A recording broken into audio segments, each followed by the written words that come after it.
Bienvenue au jardin vous est proposé par Florendi. Nutrition potager, agrumes, gazon, plantes en pot ou en terre, ou encore activateur de compost, Florendi vous accompagne au jardin naturellement. Ayez la main verte avec Florendi. Pour une récolte abondante et de qualité, choisissez la gamme d'engrais Solabiol, potager et verger, utilisable en agriculture biologique. Composé de matières premières 100% d'origine naturelle, il libère progressivement et durablement tous les éléments nutritifs dont vos cultures ont besoin. Pour l'application, rien de plus simple.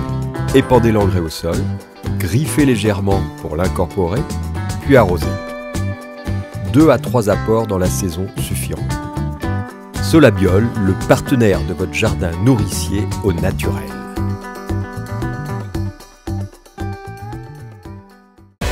Vous cherchez la petite bête? Toutes les réponses dans le dossier de Bienvenue au jardin. Mes amis, nous vous avons parlé des pommes de terre et nous avons toujours dit que les pommes de terre se plantaient au moment où fleurissent les lilas. Oui. Et donc on va parler des lilas, ça me semble être les plantes du moment. Et oui, je pense quand même qu'on devrait un peu réhabiliter le lilas parce que on a l'impression que c'est la plante des grands-mères, que c'est un truc un peu démodé. Or, je trouve que c'est un des arbustes les plus simples à cultiver, les plus sympas aussi, parce que quand on a une belle floraison parfumée, c'est formidable. Et puis on en fait des bouquets, donc c'est un arbre éternel. Éternel. Pas éternel, dans l'historique si tu veux, c'est qu'on en a toujours eu. Ah oui. Et donc il y a un vrai avantage d'avoir cet arbrisseau ou cet arbre-là. Alors on en a toujours eu, surtout dans les régions comme les tiennes, qui sont calcaires, parce que c'est des arbres ou des arbrisseaux, effectivement, parce que ça fait quand même des troncs qui sont les plus adaptés au sol calcaire. Et en botanique, c'est quoi? Bon, tout le monde le sait. Ah bah c'est Syringa vulgaris. D'ailleurs, faut faire gaffe, hein. Je me suis fait piéger quand j'étais gamin. Moi, c'est du Syringa. Oui, voilà. Du Syringa. Non, c'est du Syringa. Voilà, exactement. C'est pour ça que j'essayais de le piéger. Oh, tu ne me piégeras pas en botanique. Alors, famille. Bon, des oléacées, alors. Qu'est-ce qu'il y a dans les oléacées? Les oliviers, les forsythias. Enfin, tout le monde sait ça, je veux dire. Il a regardé mes notes, c'est bien. Donc, le frêne, le jasmin, le troène, tout ça. Curieusement, pas du tout une essence locale. C'est une plante qui a été introduite de la région des Balkans, c'est-à-dire de la Grèce, au XVIe siècle. C'est pour ça qu'on croit que c'est une plante sauvage, mais pas chez nous. Et il faut quand même faire une place au lilas, puisqu'il peut atteindre jusqu'à 6-7 mètres de hauteur. Aujourd'hui, on a 13 espèces de lilas. Il y en a un qu'on cultive souvent, qui est intéressant. Tu as une idée? Alors, est-ce que tu me l'as mis? Il n'est pas dans les notes, alors comment tu veux que je sache? Microphylla. Ah oui, Microphylla, on peut le mettre en pot, lui. On peut le mettre en pot, qui fleurit beaucoup plus tard, qui est moins parfumé, très très nettement. Qualité principale. La rusticité, il est increvable. Il peut faire moins 40, il peut faire plus 40. 40, c'est peut-être beaucoup, mais on n'a pas fait l'essai. Disons moins 20, il n'y a pas de problème. Ouais, il tient le coup, en tout cas. Et puis, il se régénère assez facilement parce que tu vas pouvoir le tailler. Ah oui, puis il rejette. Ça, pour certains, il est capable de rejeter pas mal. On a dit quand même adaptation au sol calcaire, c'est quand même très important, très intéressant. Il n'y a jamais de chlorose.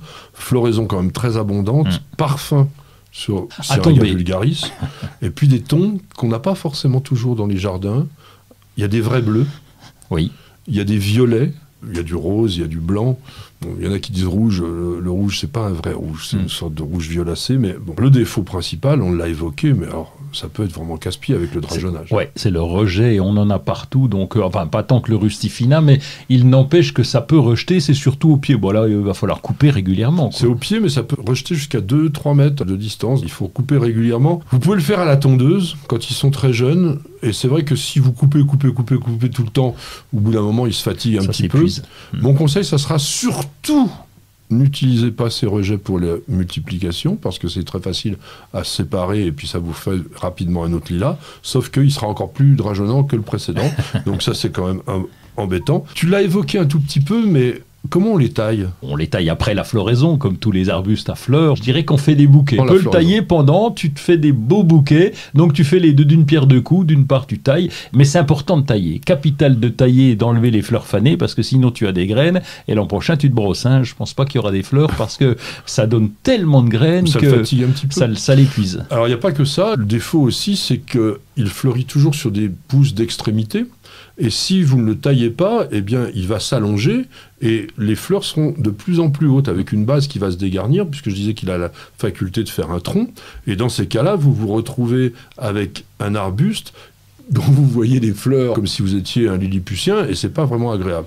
Donc l'idée, c'est que systématiquement, après la floraison, ou pendant, comme on disait, vous réduisez de moitié, en moyenne, la longueur des pousses de l'année. Ça va vous permettre d'avoir aussi des ramifications qui, elles, seront florifères l'année suivante. Donc ça, c'est quand même la manière de régénérer en permanence votre lilas. Et comme on disait, donc il y a des lilas à petites feuilles qui sont intéressants, donc Syringa microphylla, notamment le cultivar superba, parce que ça fait pas plus d'1,50 m de haut, donc on peut le mettre en pot, et il fleurit beaucoup plus que le lilas vulgaris, parce qu'il va fleurir au printemps, et puis souvent il a une petite remontée. Donc on dit souvent que c'est un lilas remontant, il fleurit plus longtemps. Bon. Il y a aussi un hybride qu'on appelle le Syringa prestoniae. C'est le lilas de Mademoiselle Preston. Isabella Preston avait une ferme expérimentale à Ottawa et qui a fait pas mal d'hybrides elle-même, et donc elle a ce fameux lilas prestoniae. Il est intéressant, alors lui il est grand, hein. Il peut être vraiment très très grand avec des fleurs énormes, retombantes tellement elles sont lourdes, parce qu'elles peuvent faire jusqu'à 25-30 cm de long, et un parfum sympa. Avantage du lilas de Miss Preston, il ne drageonne pas. Ah, bah ça c'est bien ça. Ça c'est bien. Et pourquoi tu nous le dis pas? Bah, je te le dis. Et puis un lilas nain, un lilas de Corée, le Syringa meyeri, le cultivar palibin. Alors est-ce qu'on dit palibin ou palibine, je ne sais pas. C'est très compact, c'est arrondi, ça ne drageonne pas non plus. Les fleurs, elles sont roses, étoilées, aussi un peu parfumées.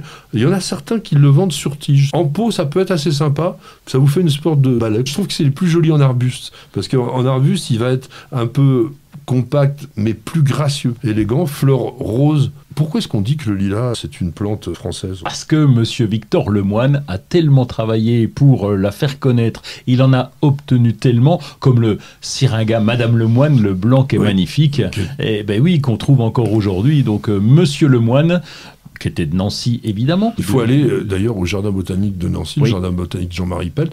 Là, il y a toute la collection des obtentions de Lemoine. Et il n'y a pas que du lilas. Hein. Justement, il n'y a pas que du lilas.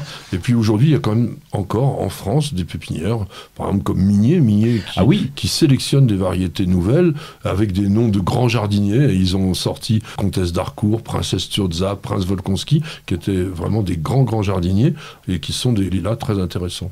J'en ai un de chez eux, moi, mais alors tout petit, trapu, il pousse en pot. J'ai mis un pot de 70 cm d'auteur, donc un bon pot. Ça fait une petite boule de 70 cm. Il s'appelle Bloomerang Pink Perfume, et donc il est très parfumé, les fleurs sont droites mais toutes compactes, et donc c'est vraiment très joli et ça pousse très bien en pot. Mais ça, c'est pas une obtention française, c'est Monsieur Migné qui les vend, mais c'est un Hollandais qui l'a inventé. C'est Valkplante, mais ça fait rien, c'est un beau petit lilas.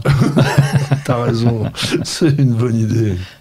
Dans les bras, oh bah elle est fatiguée, la pauvre, c'est notre mascotte. On l'a réveillée, elle s'appelle Perle. Perle, tu seras avec nous la semaine prochaine. Ah oui, oh, t'es trop mignonne. Regardez comme c'est agréable d'avoir un petit chien. On va finir avec ça. Il y avait un dicton qui avait été lancé qui disait « Avec un animal, la vie est plus belle ». Vous croyez pas, non? Alors, oui, c'est vrai. À très bientôt, à la semaine prochaine, et bienvenue au jardin.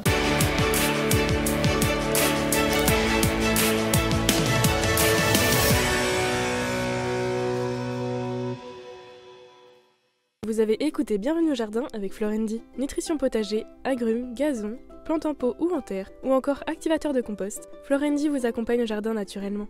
Ayez la main verte avec Florendi. Vous appréciez nos vidéos, vous regardez régulièrement nos émissions Découverte Jardin et Jardiner, ça fait du bien. Alors n'hésitez surtout pas à vous abonner. Il suffit de cliquer sur la cloche et vous serez tenu au courant de toutes nos mises en ligne, et ceci totalement gratuitement. Et sachez également qu'il existe un site internet sur lequel il y a énormément d'informations, de réponses à vos questions, de dictons et de citations. Alors www.newsjardin.tv, c'est la bonne adresse.